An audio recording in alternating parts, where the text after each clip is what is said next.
Previously on the Embracing the Journey podcast. What's it like being the first person in your family to be going to college? What does that mean to you? College student, that was never going to be me. I thought I was going to be working 2-3 jobs like my mom. I'm the first one to do it. I'm the first one to go through this journey so that it can be easier for everybody after me. I was 10 years old, and it was like, okay, it's time for you to step up and like play second mom. So, you know, at 10 years. At 10 years old. I think I forget about myself sometimes. And how does it feel to have it be about you today? It's special, you know, like I said, I think feeling in the center of attention can be can be really nice.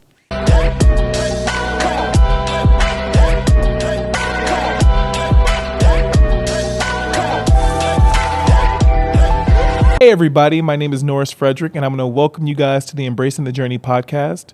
Today, we are live from the American Licorice Company in LaPorte, Indiana. 5 years ago, I got to sit down with a group of kids, and I got to learn about their life and things that they had going on and things that they wanted to do here in the future. And I'm back 5 years later, meeting with some of the same kids that are now young adults. This lady that I'm going to introduce, not only is she an Ivy League grad, not only is she the first person in her family to go to college, but all around is a remarkable young woman. I want to introduce everybody to Sanja. How are you? Doing well. Thank you. Thank you for having me. Thank you for coming. So did I overhear you say you drove from Columbia, New York, right? Yes. All the way to Indiana? Yes. There's a lot that we got to talk about. And I want to know what that was like first. It was a long ride, but at first I had to like pack everything in my dorm, and I had been there for, the last 4 years. I had kept everything in storage in between like the summers. Yeah. So I realized that I have a lot of stuff, but I had to get it home somehow. So it was bittersweet leaving campus. I was packing, I was saying bye to my friends. I didn't get to see everyone just because it was such a rushed process. Yeah. But then, my family came for commencement and graduation, and they helped me pack everything, and then we started driving, and we took a few breaks along the way, and then we got here at midnight or so. Yeah. So, Columbia, Ivy League. Did you ever think that would be a place where you would be? No, I didn't even know what colleges existed. Wow. Or that I didn't even know that Columbia was Ivy League until I actually applied. Wow. Yeah. Was it a challenge academically? Oh yeah, it was so hard the first year, especially because you realize how much your high school has prepared you, or how much they have not prepared you in comparison to your classmates. Sure. So it was a lot to go through, and I took too many classes just because I was so I was okay, I need to keep being a go-getter, and then it was really hard, but over time I got used to it. Yeah. I learned how to ask the tutors for help, or how to go to the help rooms, and by the end of it, it was it got much better. I love that. I love that a lot. 5 years ago, you and I had a real heartfelt, interesting conversation, and you were dealing with some people that when they would look at you, they would assume certain things about you. Some may have said some negative things about you. Some may have made you feel bad. And I want to share something with you, if you got the time. Of course. Do you think that you were ever a victim of being bullied?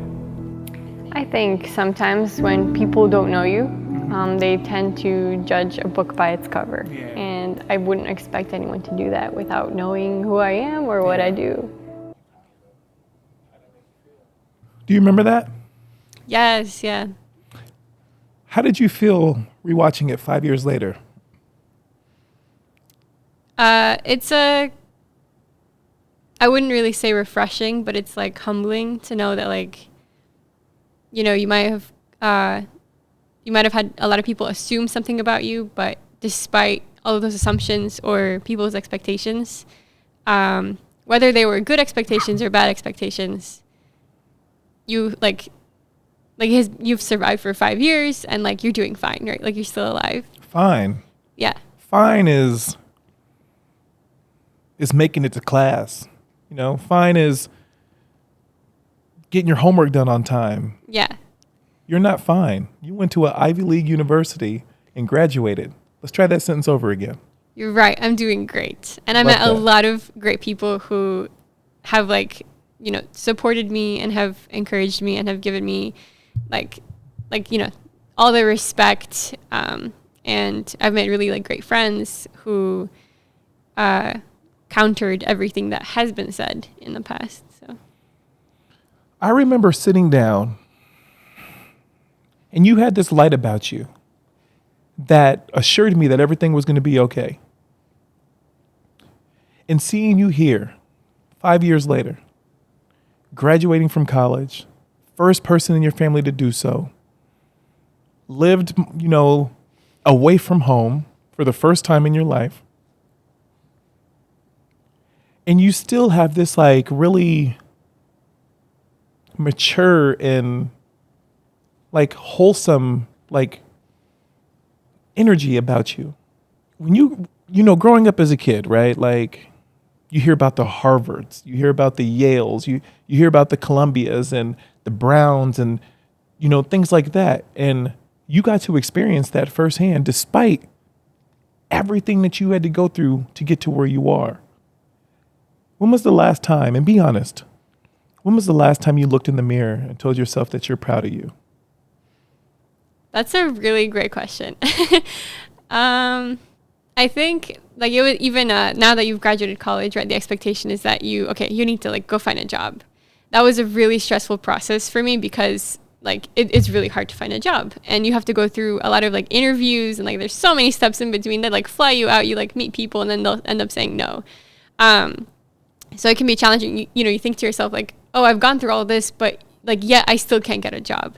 And that can be really stressful. But I think once I like, after like the third or fourth, like, you know, really long interview process that I went through, I was like, okay, you know what? This doesn't matter. It doesn't matter like where I end up. It doesn't matter if I have a job right away. Like I'll just like ride along with it. And at that point, I was like, that was a moment of reflection for me because I was like, okay, I have done everything that I like can, and I have done like so many great things up until this point. And I think at that point, that was when maybe like my demeanor changed or like the way I think about myself changed. And like a few days after I had like a few more interviews and like those worked out. And I was like, oh, okay, it wasn't that bad. But I think it was like up until the point where I was like, where I could admit to myself that like, despite the fact that I couldn't get a job, I was proud of myself. Up until that point, it was like very difficult, but Right. yeah. I acknowledge what you're saying and I hear what you're saying. I would like to challenge you to look at things from a different vantage point.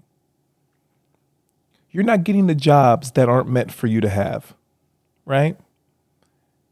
You're graduating with a BA as a mechanical engineer. There's prestige in that title from anywhere. Like if you go to any university, the simple fact that you've gone to an Ivy League, there is an employer out there waiting, not for anybody, but just for you, right? So everything that you're up against right now and, you know, going to these individuals and doing these interviews, and that's not them telling you no. That's just you getting experience under your belt to get in front of the individual that needs you and wants you and knows your value, for you to be comfortable to have that kind of conversation. And I'm a firm believer in that. And even looking at you now, like, how old are you? 22. 22. Your energy doesn't forecast 22. And I say that in the most respectful way. I feel like knowing you 5 years ago and then revisiting you here today, I can see the growth. I can hear the growth in the tone of your voice and how you speak and your overall demeanor. And I feel like you coming back home for the time being is going to be a way for you to hit the reset button, go out there, rejuvenated, and get the things that you want out of life. We're going to take a quick commercial break. We'll be right back. Are you in need of digital content for your business? Family portraits for the holidays? Videos and photos for your social media? Frederick Films provides a plethora of digital marketing services that can push your brand or business forward. Visit frederickfilms.com to learn more. That's FrederickFilms.com to learn more. Welcome back to Embracing the Journey podcast. So what was it like moving away from home for the first time? By yourself, no one's waking you up to go to school, no one's checking on your work. What was that like? It was scary. My first week actually was spent camping with a random group of people because we had this like pre-orientation opportunity that you could choose to participate in. And it was my first time hiking. It was like in like upstate New York. And it was like a bunch of, people you've never met. And during those hikes, it was like 5 days. You're out in the woods with just like these like 8 or so individuals. You have to be like, I had to learn to be vulnerable right away. Like they expected you to, share your story right away. Like tell us like, give us the deep, dark secrets. And that was like, because they were interested in being friends. Yeah. Yeah. And that was one of the scariest things is like, you had to open up right away. Or at least that's what it felt like. I'm like, I don't even know you guys. Like, how can I, like trust you in my sleep when I'm like hiking? But that's how like learning to make friends right away really helped. Yeah. And I know like my family was worried the whole time. I couldn't like have my phone on me, but it was really like the whole experience taught me to kind of live in the moment. And, don't worry too much about what's happening back home or what is waiting for you on campus. For sure. Yeah, and then once I got to campus, they started with the orientation programs right away, and it like sweeps you away. And for the first few weeks, it's actually not that bad because there's so much going on. But a little while, like a little bit into the semester, when the actual like homework starts kicking in, the midterms, the exams, that's when I started to feel homesick, and I was like, this is like way too hard. I don't even know if I can do this. Like, what should I do? But yeah, learning to kind of share this struggle with my classmates, and even like my parents, I would like call them or FaceTime them and say, hey, I'm like really having a hard time right now. Like, what should I do? And they always support me. But yeah, it was rough, and learning to like wake up in the morning. I had to like, go out of my way to purchase this like really loud, like analog alarm clock. But I think like looking at it now, it's like it had to be done. I don't know how else I would have learned to live on my own. I can imagine. Are you an only child? No, I have a younger brother. How young? He is graduating high school. So what's next for him? So he'll be going off to Purdue to study biology. He'll be going through a very similar process. Who do you think he looked up to during this whole process? It's hard to say, like it's hard to admit, like maybe it was me. At first he wanted to do biology, but now he's like, oh, now I want to do mechanical engineering. I'm talking in the sense of like, you just said that you didn't know anything about college, right? Oh, yes. Yeah. He's going to college now. Yeah. Because why? He saw his older sister do it? Maybe. And made it, but now it's possible, right? Yeah. Do you take pride in that? I'm glad. Like, I'm happy it happened. Yeah. I'm glad that I'm able to help him, so he doesn't have to like go through it alone or go through it first. So you being the first person in your family to go to college, what did parental support look like? What did that look like? Even though it might have looked different for other people where, my parents couldn't really answer the questions that I had, but it was, their job was connecting me with the resources like that they had, helping me look online. If I say like, oh, I need to like go meet with this person, or I need to go to this event to prepare, like driving me there and allowing me to participate in these programs that would teach me more about college or what it's like. That was kind of what it meant. And oftentimes it meant like I had to kind of experience it alone. And then I would come back and like share it with like my parents and tell them like, oh, this is how it goes, with my brother. but yeah, I know for other people it looks very different because they'll get help in like filling out applications or FAFSA. And for me, it was like, I need to go learn how to do it myself first, and then I need to come back and teach them. But they're very open to that and supportive. Yeah.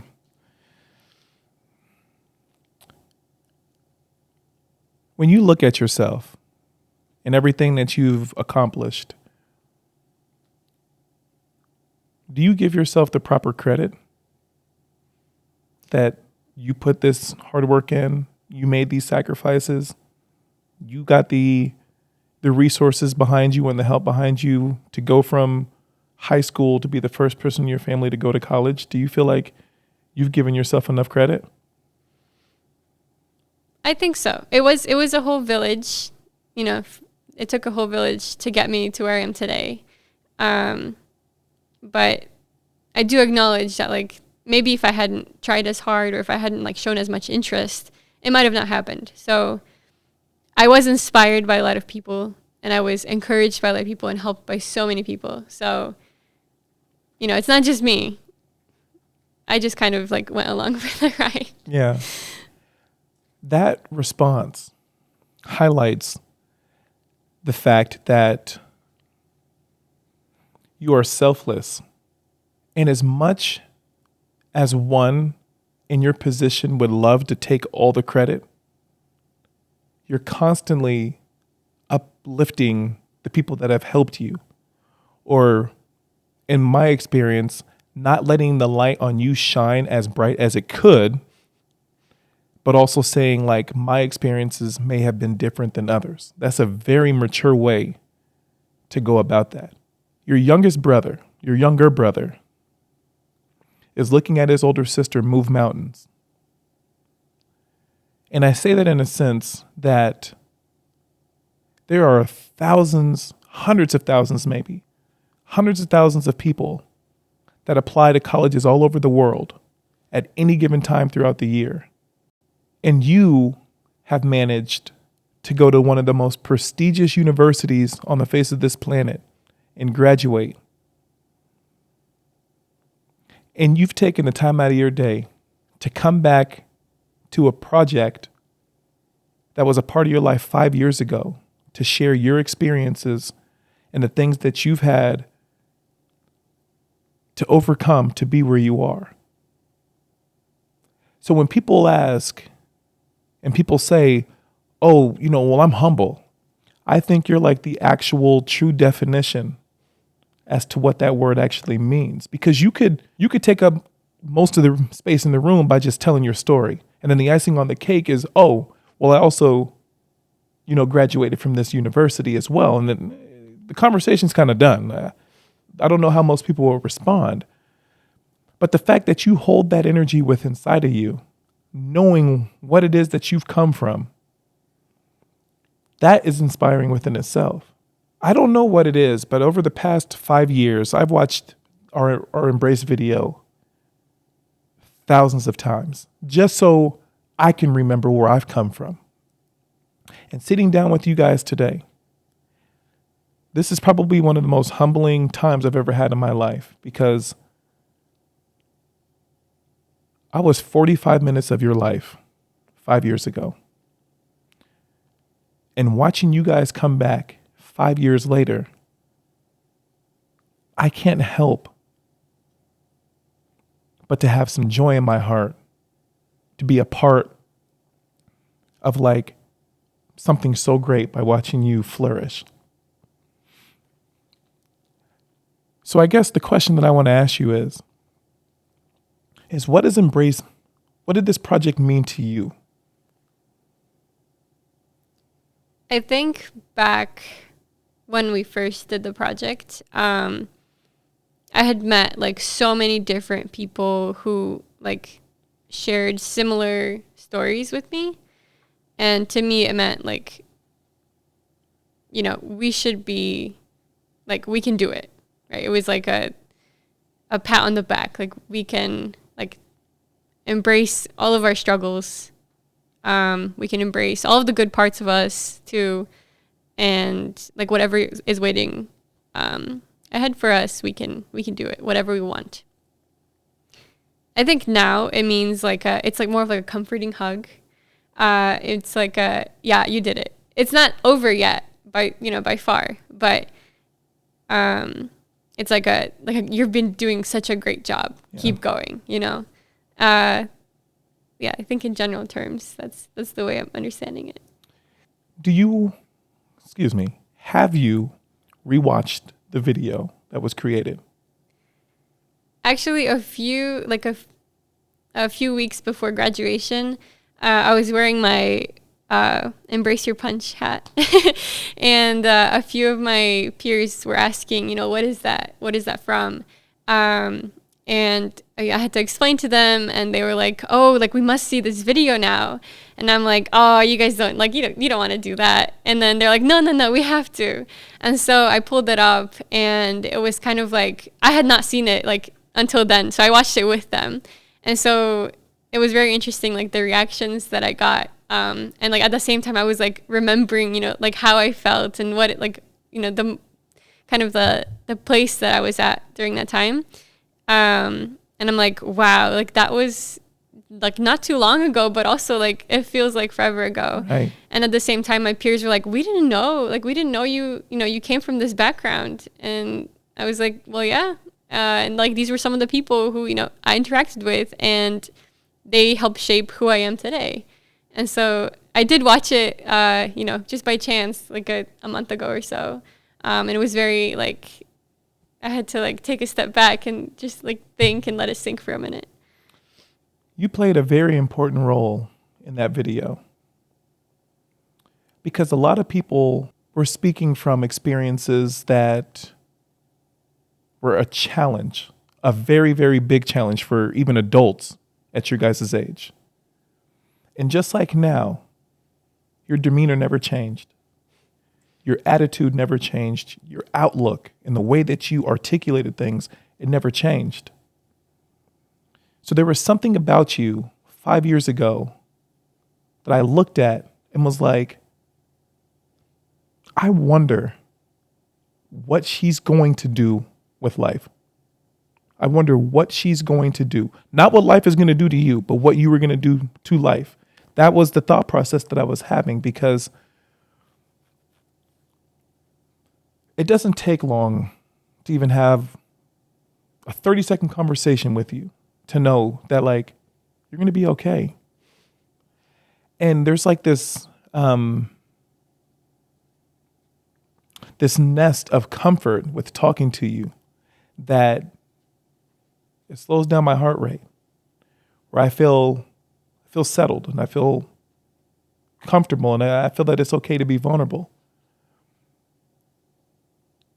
Earlier, I asked if you've looked in the mirror, you've told yourself that you're proud, and you thought about it. I do want to tell you this. Things to be proud of. Going to college, just within itself. Graduating college, within itself. Going to an Ivy League college. If there were something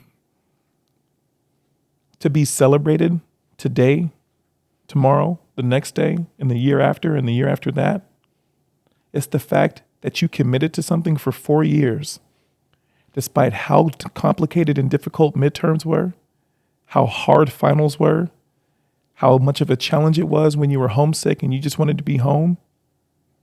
You committed to something for 4 years of your life and didn't turn your back on it once.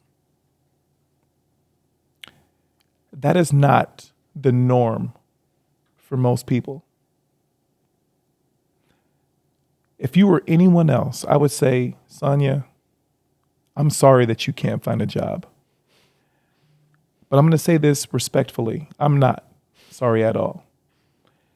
Because I want you to be in the best situation you could possibly be in, because you've worked your butt off to get there. Everything that's happened to you in life has not been by chance. You are literally self-made.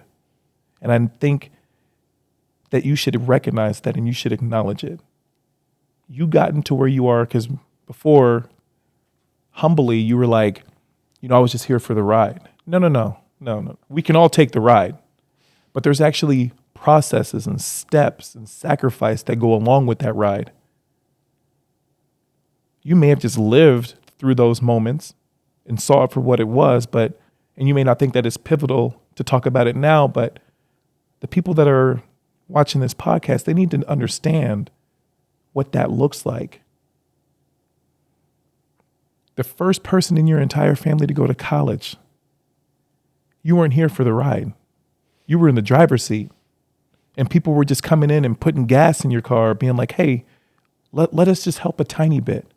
Because what the reality of it is like everybody in this room, you've managed to touch all of us. We were all here for the ride. We were for the ride. Does that make sense? Don't lose sight of what it is that you've had to do to get to where you are. And don't let anyone discredit anything that you got going on. You don't have to be the loudest voice in the room. Frankly, the person that's the most quiet is always the most interesting, right? And I love that about you. I love that about your personality. I'm extremely excited to see what these next few years are going to offer you. And I challenge you every single day, at least for the next week, if you can, to look in the mirror and tell yourself, I'm proud of you. And don't get distracted by anything else. Look yourself in the mirror and tell yourself that I'm proud of you. Because you deserve it. I am so proud at the fact that I'm sitting across from an Ivy League grad, given the fact of where you were 5 years ago. And to do this all in 4 years is remarkable. It is truly just an honor to sit across from you and have this conversation. And I love the fact that we're doing it and it's come back full circle.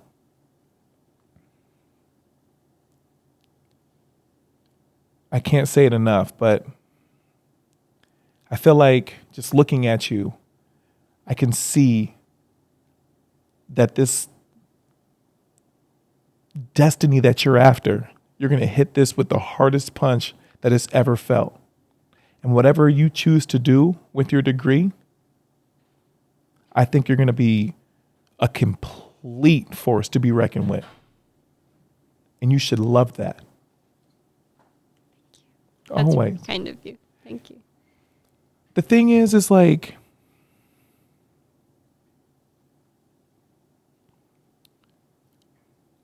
people are going to tell you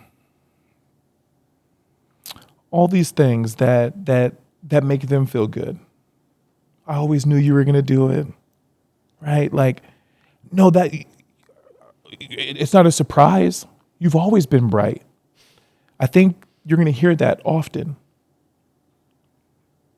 And not to take away any of that, but it was you the whole time, up late at night, studying.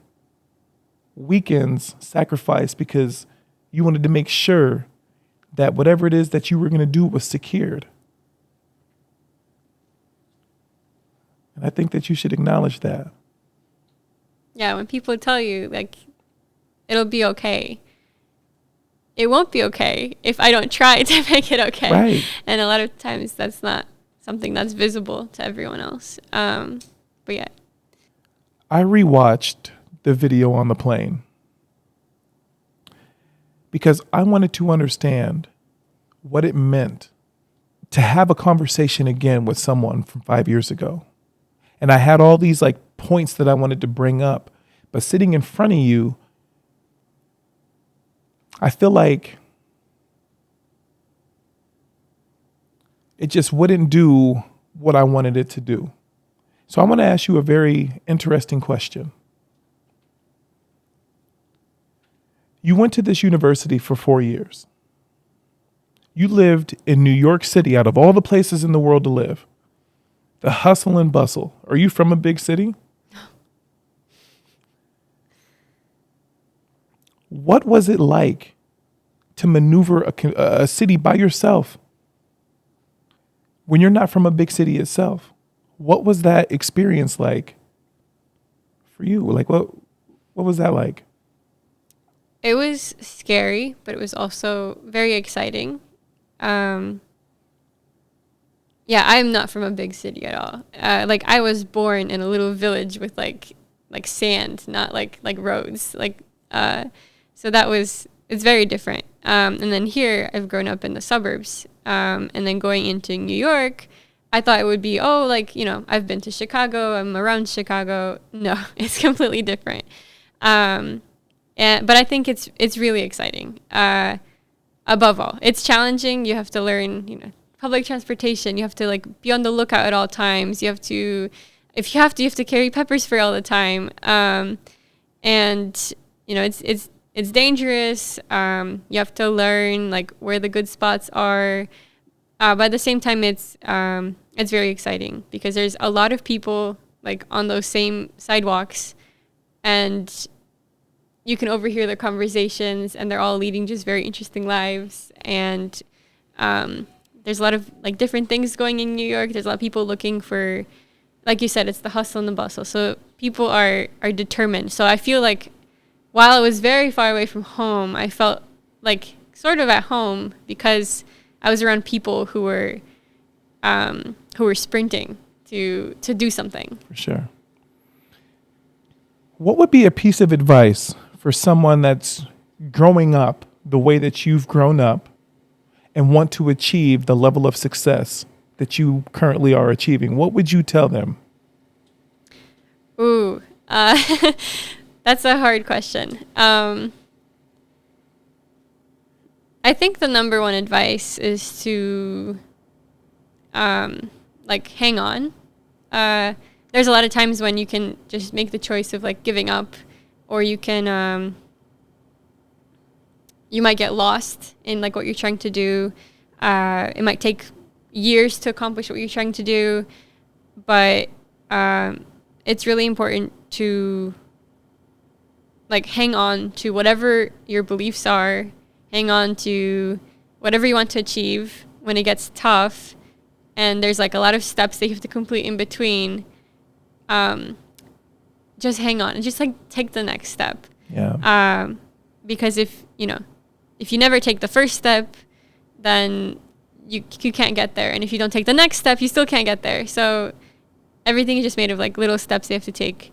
So if you just hang on and just keep going, I think it'll work out. This is going to be a weird ask,